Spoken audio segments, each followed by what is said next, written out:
రాజన్న సిరిసిల్ల జిల్లాలో నేటి నుండి అర్బన్ బ్యాంక్ పాలకవర్గం ఎన్నిక సమరం ప్రారంభమైంది. సోమవారం నుండి 29వ తేదీ వరకు ఎన్నికల నామినేషన్ స్వీకరణ, 30వ తేదీన స్క్రూటినీ, 31న నామినేషన్ల ఉపసంహరణ ఉంటుందని అధికారులు చెబుతున్నారు.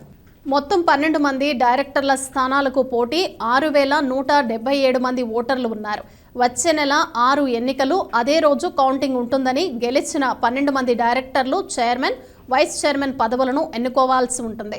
పార్టీలకు అతీతంగా జరిగే ఎన్నికలు. ఈ ఎన్నికలను ప్రధాన పార్టీలు ప్రతిష్టాత్మకంగా తీసుకున్నాయి.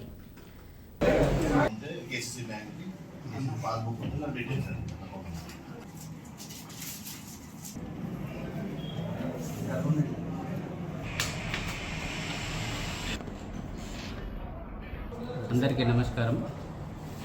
సిరిసిల్ల సహకార అర్బన్ బ్యాంక్ ఎన్నికలలో భాగంగా రాష్ట్ర ఎన్నికల అథారిటీ వారు తేదీ 17/5/2024 రోజున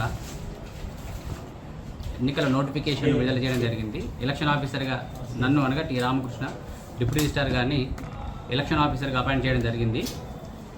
నెక్స్ట్ 22/5/24 తేదీ రోజున ఎన్నికల నోటీస్ను విడుదల చేయడం జరిగింది.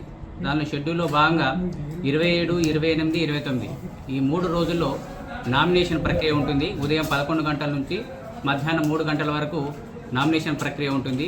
తదుపరి నెక్స్ట్ డే 30వ తారీఖు నాడు స్క్రూటినీ ఉంటుంది. తర్వాత 31వ తారీఖు నాడు విడ్రాయల్స్ ఉంటుంది 5 o'clock వరకు. తదుపరి జూన్ 6వ తారీఖు నాడు ఎన్నికల పోలింగ్ ఉంటుంది. మధ్యాహ్నం వరకు 2 గంటల వరకు మార్నింగ్ 7 గంటల నుంచి మధ్యాహ్నం 2 గంటలకు ఎన్నికల పోలింగ్ ఉంటుంది.